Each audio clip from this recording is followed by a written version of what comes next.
So when you say that this guy was just like, yeah, sure, I'll give up animal products and cigarettes. Like, I can't even get guys to give up like cheese, and like this guy is just gonna totally change his lifestyle. I'm like, where are these guys? I need to find them.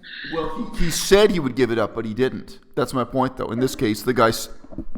So, do you want a guy who's going to lie to you, or do you want a guy who's going to do it for the wrong reasons? Because let's be blunt. If you give up meat for pussy, are you ever really a vegan? If your philosophy, if your ethics, and your religion are tied to your sex life, then what does this really mean to you? Yeah. I'm just gonna buy the 40 cat or adopt the 40 cats now and call it a day. Like I would just never find them. Yeah, go on. I'm just really pessimistic that I'm gonna find a vegan who meets all my criteria, Yeah. and it's like what I need. Like the case scenario that I can imagine for myself is finding someone who will just agree to not keep animal products in the house, and if they want to eat animal products, they just have to do it. I am really surprised to hear you say that. I am really surprised. Wow. Okay, so don't like keep it vague, but was that what happened with the last relationship? Was that like a sticking point? Like, as you said, you had a boyfriend and broke up. Was the vegan issue? Um, yeah, in a way it was. I told him that I was dishonest. Unlike you, I lie sometimes. Yeah.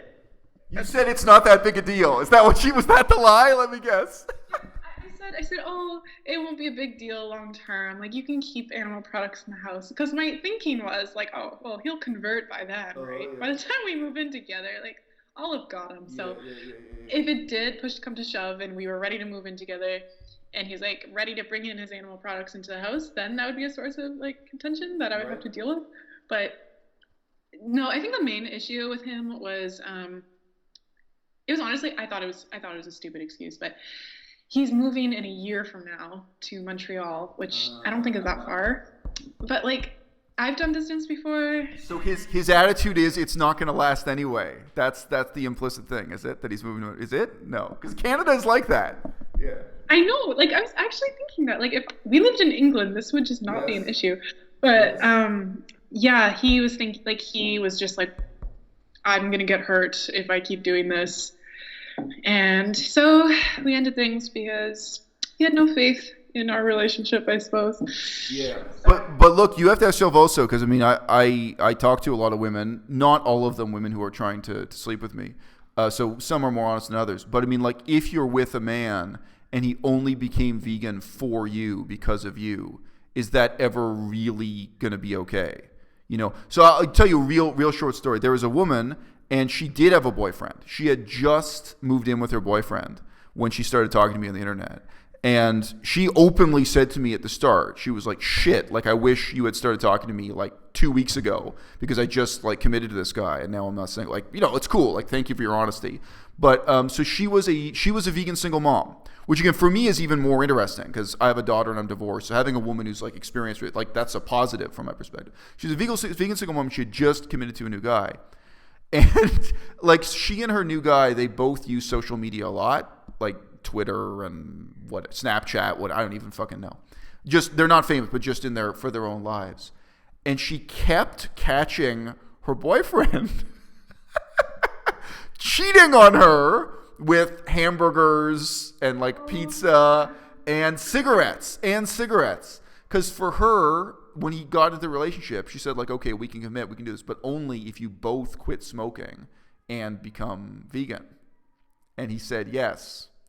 But but I think it was stuff like he would appear on his friend's Snapchat, like, you know, whatever. Like I don't use that kind of social media, and so she would catch him just by looking at her phone, eating meat and smoking cigarettes with his other friend. You know, I have so many things to say about that. Like, firstly, do it. So I'm amazed that let it out. Like this girl is so lucky. How did she find someone who would just willingly give up animal products? Like Isel, like your perspective is warped. It's really common. It's not that hard, Leanna. Where are these guys then? Send them my way. Like Isel, I don't talk about this on my channel, but like yeah. In the past 3 years, I think I've gone out with 100 guys, right? Okay, that's a significant sample size. Okay, all right, good, yeah. Yeah. So, and like out of all of them, I don't know how many boyfriends have I had. Like, there's been a few. None of them are willing to like give up the animal products for me. Wow. And so when you say that this guy was just like, yeah, sure, I'll give up animal products and cigarettes. It's, Wow. like I can't even get guys to give up like cheese, and like this guy is just gonna totally change his lifestyle. I'm like, where are these guys? I need to find them. Well, he said he would give it up, but he didn't. That's my point, though. In this case, the guy's. So, do you want a guy who's going to lie to you, or do you want a guy who's going to do it for the wrong reasons? Because let's be blunt. If you give up meat for pussy, are you ever really a vegan? And, you know, like one of my professors, he's a little bit famous in Canada. Do you remember Bob Rae? Bob Rae was a major politician in Canada. He was like leader of the Liberal Party and shit. Anyway, whatever. He was a major politician in Canada. Bob Rae became Jewish. He converted to Judaism for pussy. Because he fell in love with a Jewish woman.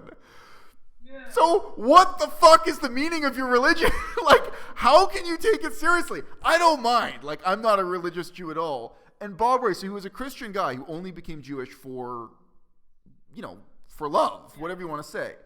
And he would get up and he would make lectures on politics. And he would get up at the microphone and start the lecture with, you know, I'd like to quote the great Rabbi Hillel. He's quoting fucking Jewish philosophers in this really pretentious way. And he's sitting there like, dude, I'm so happy you got laid. I'm so happy. But if it didn't work out at any point, if you broke up with her, if you got divorced, would you still be getting up in the microphone and saying this shit? Like, if your philosophy, if your ethics and your religion are tied to your sex life, then what does this really mean to you? Like, how can you pretend? It's like, this is Canadian politics where Jewish philosophy, like if he was a politician in Israel or something, I don't know, maybe that's different. But you're getting up and giving this really pretentious quote. You know, the great Rabbi Hillel once said, like, Jesus. You know, there was this thing that happened during the Holocaust. Come on. Yeah, you would lay it on thick, yeah. So that's what I'm saying. If your boyfriend does that, even if he does it for you, is it ever really real, you know? I just feel like I don't have any options. Like, that sounds so great compared to what I've been dealing with. I'm just such a pessimist. But it blows my mind.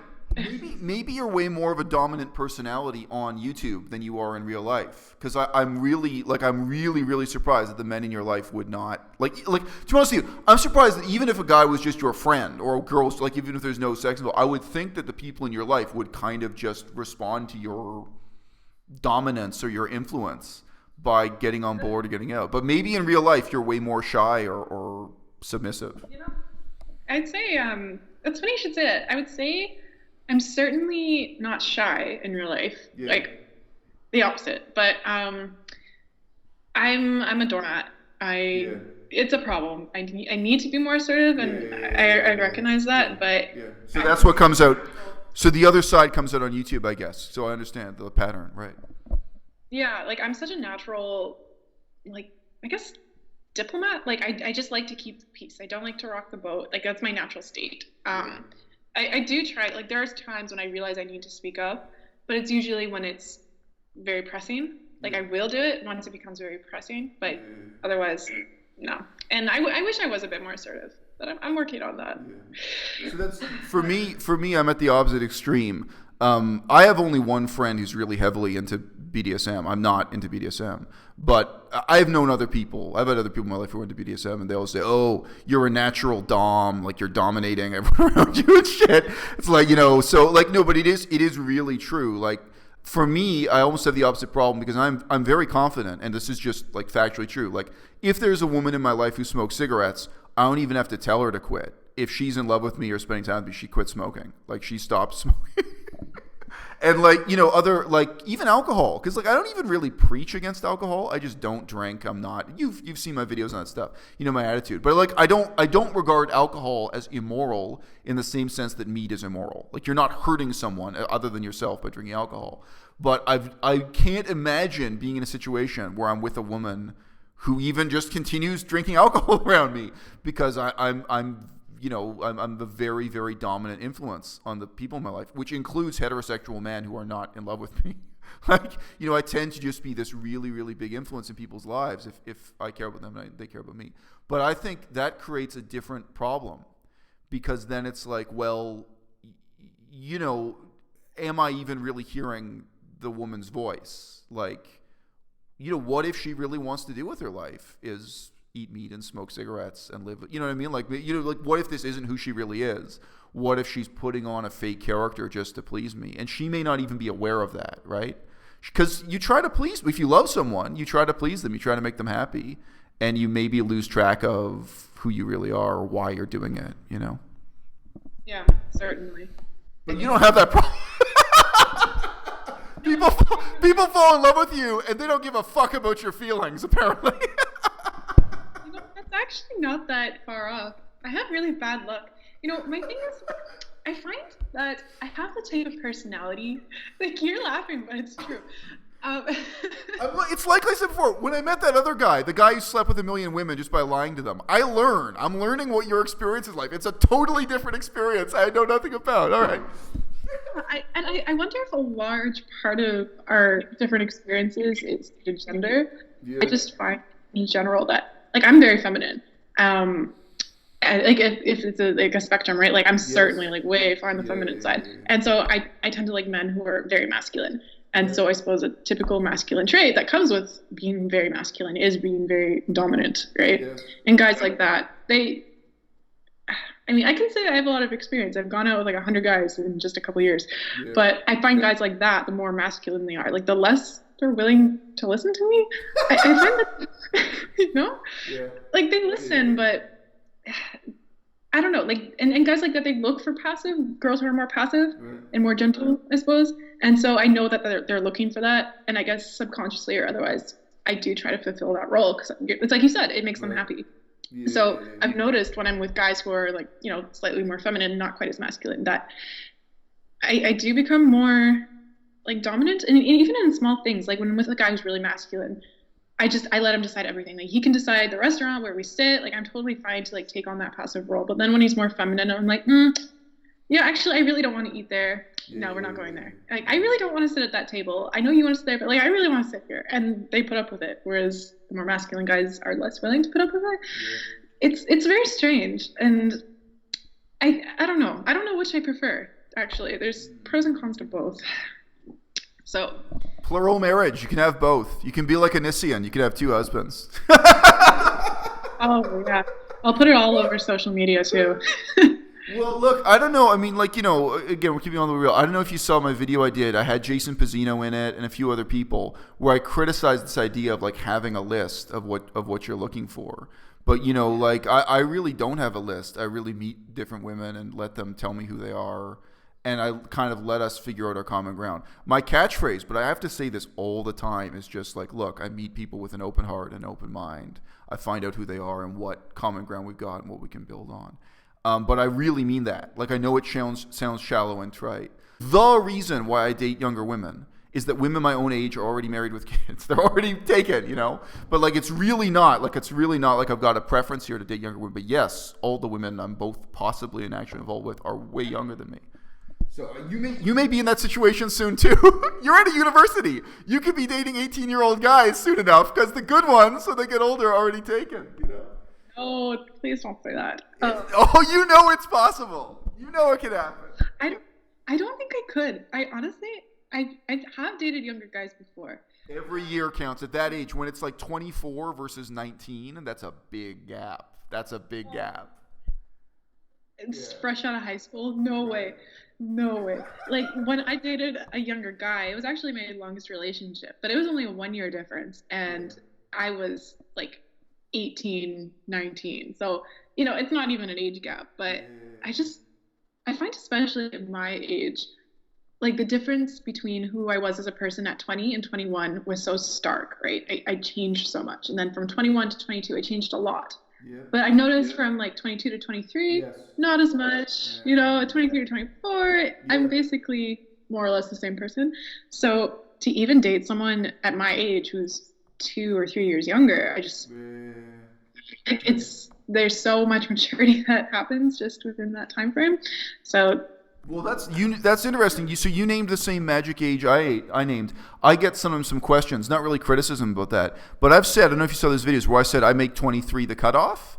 And like for me, 20, I don't just mean like cutoff for dating, but like I gave examples. Like if I meet a much younger guy and he's been reading like neo-Nazi stuff on the internet, he's been influenced by like neo-Nazi stuff, I won't talk to a 19-year-old about that the same way I'd talk to a 24-year-old. Because for me, like 23 is the cutoff. Because I think like genuinely, like you can meet a guy who's 19 who really in a childlike way has been kind of brainwashed or influenced by, like it's a good example, neo-Nazi propaganda on the internet. And I do respond to that differently than if I talk to someone who's a fully grown adult, where there's going to be more of a hard edge in that conversation to say, come on, you should fucking know better than to be, you should know how to do the research. You should know how to figure out what's true and what's false. But yeah, for me, 23 is the cutoff. But the bad news about that is, and you're going to see this a lot as life goes on, people do not get more mature as they get older. You're so right. 55-year-olds are not more mature than 25-year-olds. Like, I think that really said where like after 23, there's no more natural progression without you really wanting it or some kind of horrible tragedy happening to you. Yes, if you were taken hostage in Colombia, you feel a lot older afterwards. Oh, yeah, naturally. That's so, like, the reason I remember I dated this guy. I don't think I would ever do this again. I was young and foolish, but he was like 10, 11 years older than me, right? And so at the time, I was expecting him to be so mature. Like, he had a job, right? Like, he was a doctor. Like, I expected him to be so mature and have it together. And he was like, not at all. Like, it was so shocking to me how well we got along, because we got along so well because he was as mature as me, right? And so I guess that's why he's so willing to date someone who's like 20 years old when he's 31. But I like, looking back, I wonder, like, could he not get anyone older because they all recognized how immature he was?